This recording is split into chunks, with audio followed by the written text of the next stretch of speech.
यां मेधां देवगणः पितरश्चोपासते तया मा मध्यमेधया अग्ने मेधाविनं कुरु। कितने जन्मों के बाद हमें ये मानव जीवन मिला है।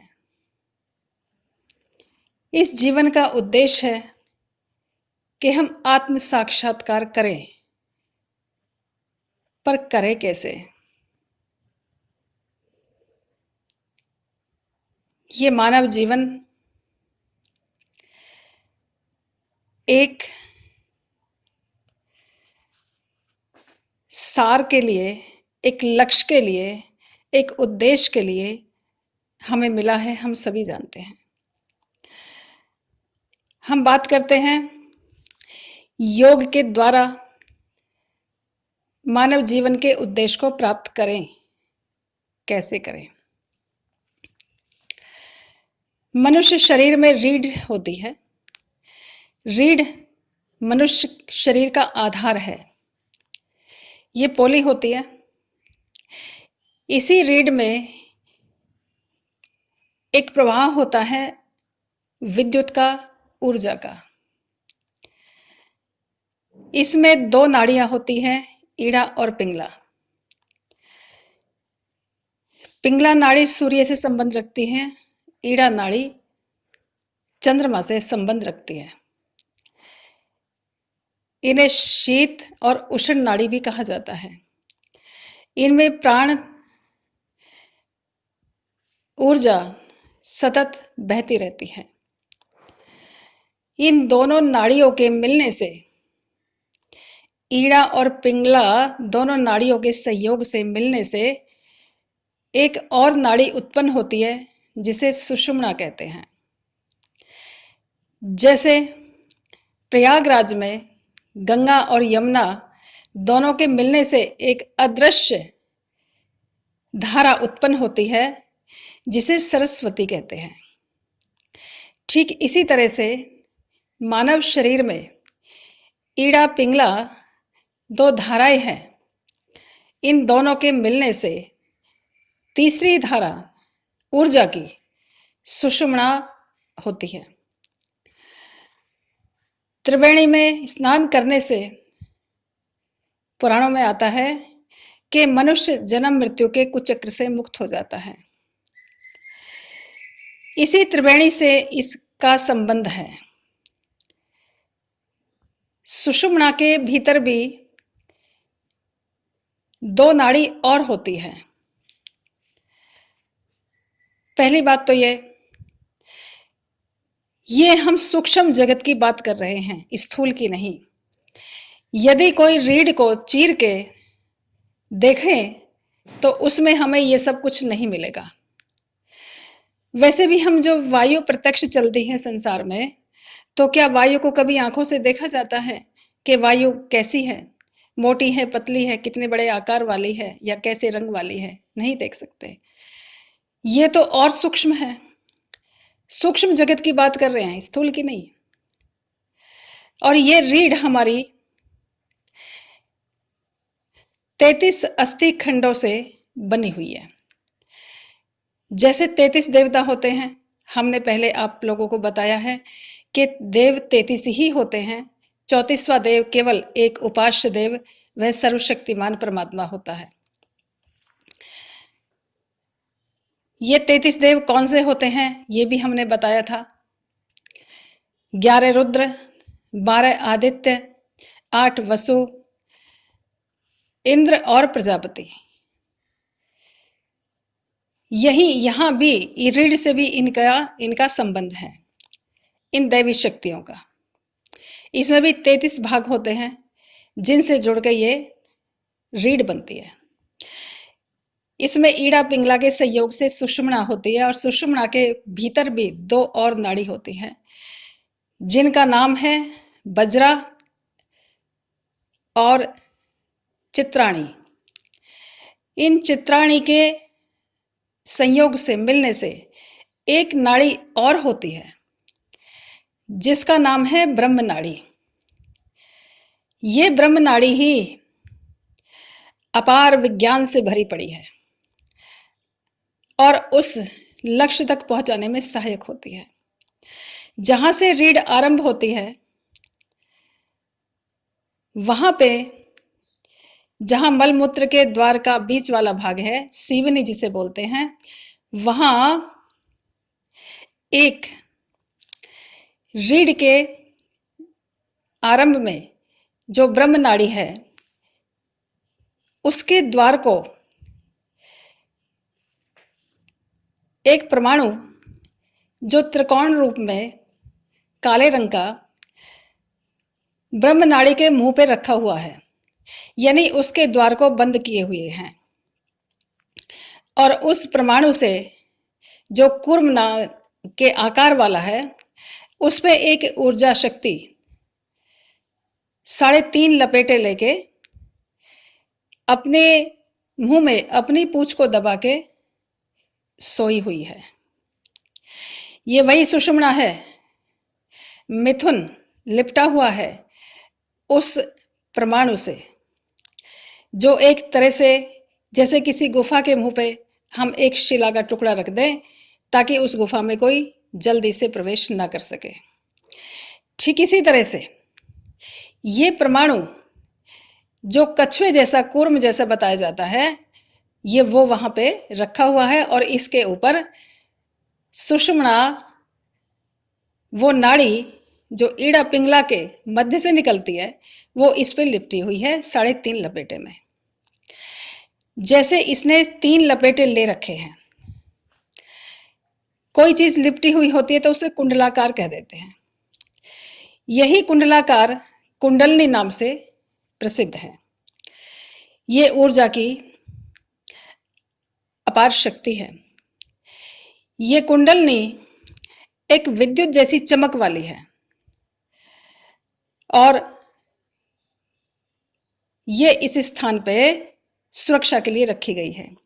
जैसे मनुष्य खजाने को, कोष को बड़ी सुरक्षित जगह पे रखते हैं, तिजोरी में 7 ताले होते थे, हमने ये सुना है, और उस तिजोरी को भी कोई बाहर नहीं छोड़ देता था, उसे बड़ी सुरक्षित जगह पे रखा जाता था ताकि किसी कुपात्र के हाथ न लग जाए और वो उसका दुरुपयोग करे।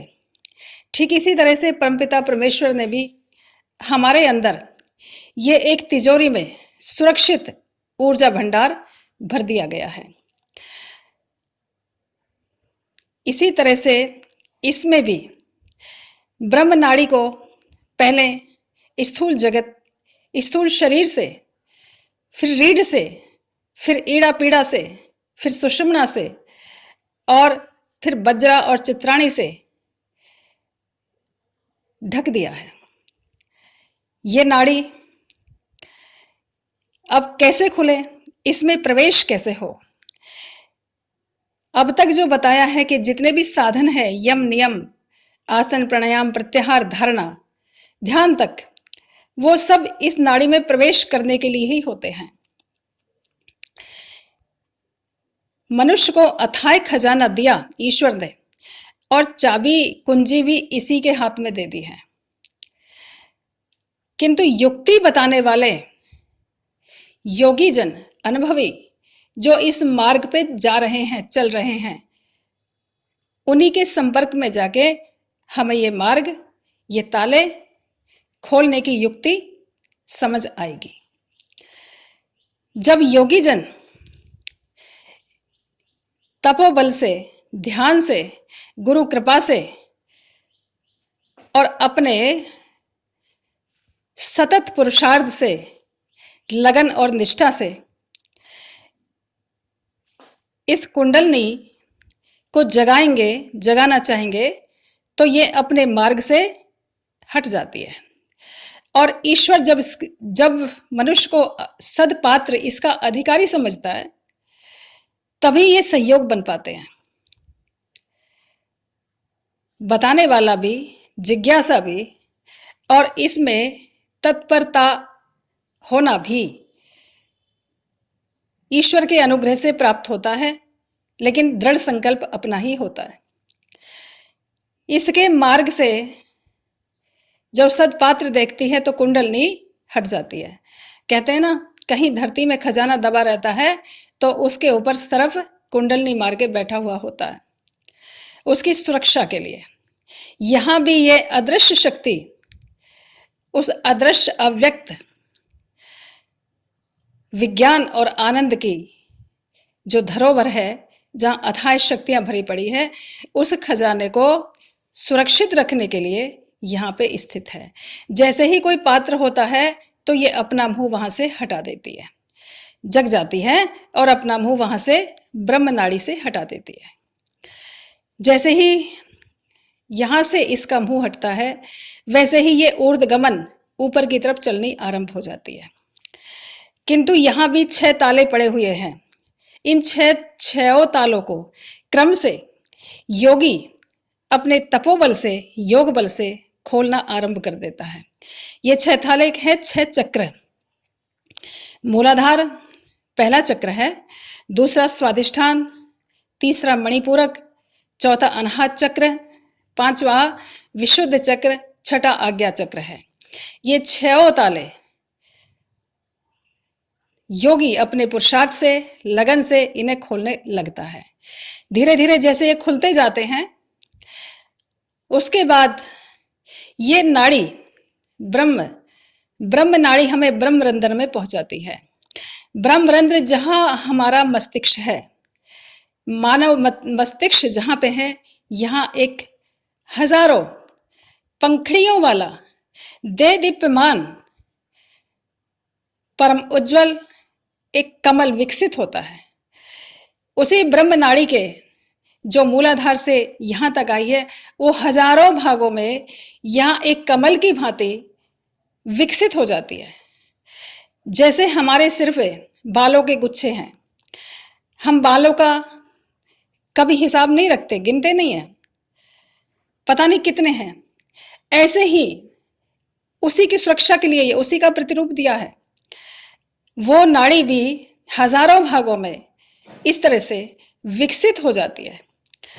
और ये ऐसा एंटीना है, जैसे हम बाहर भौतिक जगत में विज्ञान का देखते हैं, भौतिक विज्ञान में कि एक एंटीना, एक छतरी हजारों मील दूर के चित्रों को, आवाजों को खींच के हम जहां चाहे वहीं हमें दिखा देती है और सुना देती है। ऐसे ही ये ब्रह्मनाड़ी ब्रह्मरंध्र में अनेक रूप धारण कर लेती है। ये मानव मस्तिष्क का एंटीना है, विकसित हो जाता है। लोकांतरों से अथाह विज्ञान को, ऊर्जा को खींचना आरंभ कर देता है। तभी तो योगी लोग एक गुफा में, एक स्थान पर बैठे बैठे संपूर्ण ब्रह्मांड की घटनाओं को सम्यक रूप से, प्रत्यक्ष रूप से अवलोकन कर लिया करते थे। जैसे एक अजगर पड़ा पड़ा अपनी फुफकार की शक्ति से, अपने सामर्थ्य से काफी दूर दूर के पक्षियों को खींच लेता है और उसके मुंह में दौड़े चले आते हैं, बरबस इसी तरह से जिस योगी का सहस्त्रदल कमल विकसित हो गया, जिसमें उसने सफलता पाली, उसके लिए भी चाहे पृथ्वी के अंदर के विज्ञान हो, उसमें दबी हुई वस्तुएं हो, या जल के भीतर हो, अथवा ऊपर के लोकांतरों में चंद्रलोक, सूर्यलोक, ध्रुवलोक, शनि लोक, अनेक लोकांतरों की ऊर्जा को, विज्ञान को योगी बहुत सहजता से अनुभव करता रहता है। ये नाड़ी, ये शक्ति हमारी अनेक जन्मों से सुप्त अवस्था में पड़ी हुई है। सभी के शरीर में, सभी के साथ है। यही तो खजाना है जिसके लिए हम बार बार आपको प्रेरित करते हैं। हमने हीरे की खान को छोड़ के कोलों की दुकान कर रखी है। हम कंकड़ पत्थर को इकट्ठा कर रहे हैं, उसी में लगे हुए हैं, लेकिन हम ये नहीं जानते कि हम अथाह अनुपम हीरे जवाहरात के एक भंडारी है। भंडार भरे पड़े हैं हमारे अंदर, उसके मालिक है, स्वामी है। इस ऊर्जा को हम प्राप्त करें और यही हमें ब्रह्म साक्षात्कार, यानी हम ब्रह्म जैसे, जैसे ईश्वर को सब कुछ पता है, एक तरह से तदाकार, एकत्व भाव, यहां पे वही शक्तियां हमें अनुभव में आने लगती है। ये योगी यदि चाहे प्रकृति में कुछ परिवर्तन करना, तो इसके लिए असंभव नहीं है। जैसे विश्वामित्र के लिए आता है, त्रिशंकु राजा उनके पास गए, मैं सशरीर ऊपर जाना चाहता हूं। त्रिशंकु महाराज राम के वंशज थे, पूर्वज थे। वशिष्ठ के पास गए, वशिष्ठ ने कहा मैं प्रकृति के नियमों का उल्लंघन नहीं कर सकता, सशरीर स्वर्ग में मैं तुम्हें नहीं भेज सकता, और ये तुम्हारा विचार भी उचित नहीं है। तब विश्वामित्र के पास पहुंच गए। विश्वामित्र वशिष्ठ के तब तक विरोधी थे, उसे वही करना था जिससे वशिष्ठ का अपमान हो, तिरस्कार हो। विश्वामित्र ने कहा ठीक है, मैं तुम्हें सशरीर ऊपर भेजता हूं स्वर्ग में। तब विश्वामित्र ने अपने योग बल से इस व्यक्ति को, त्रिशंकु को ऊपर भेजने का प्रयास किया और वह उठने लगा। जैसी कहानी आती है मैं उसके आधार पर आप लोगों को बता रही हूं कि स्वर्ग से आवाजें आई कि सशरीर ऊपर नहीं जा सकता, अग्नि ही बंद होगी, यज्ञ अग्नि। उसने आहुति लेनी बंद कर दी। तब विश्वामित्र ने कहा अग्नि से, हव्य वाहन अग्नि को कहते, जो हवि को ऊपर ले जाता है और सब शक्तियों को वितरण कर देता है। हव्य वाहन, तुम मेरी आहुतियों को क्यों नहीं ले जा रहे ऊपर? वायुदेव और अग्नि ने कहा कोई भी आपकी आहुति को स्वीकार नहीं कर रहा, क्योंकि जो आपका मंतव्य है वो प्रकृति के नियमों के विरुद्ध है। तब विश्वामित्र ने कहा ठीक है, आप लोग मेरी बात मत मानो, मैं एक नए संसार की रचना कर देता हूं। तब कहते हैं विश्वामित्र ने नई सृष्टि रचनी आरंभ कर दी। और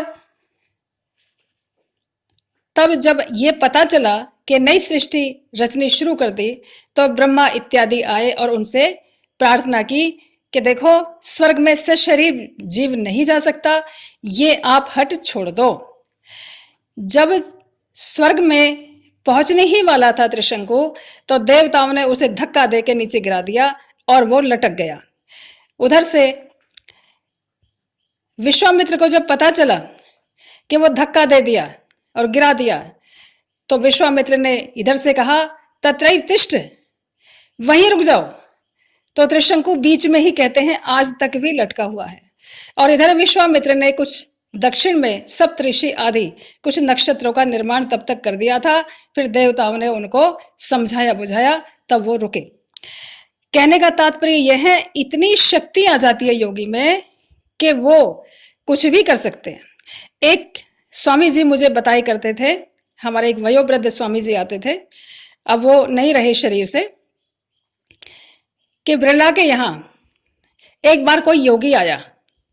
बिरला ने कहा महाराज आपको क्या चाहिए बताइए, मैं आपकी सेवा करता हूं, पूरी करूंगा इच्छा। महात्मा ने कहा कभी कभी योगी लोग अपना प्रभाव दिखाते हैं कि जीव शायद इससे प्रभावित हो गए अपने लक्ष्य की तरफ मुड़ जाए कि तुम जो हो उससे अलग तुम बहुत ऊंची संपदा के अर्थात संपत्ति के मालिक हो।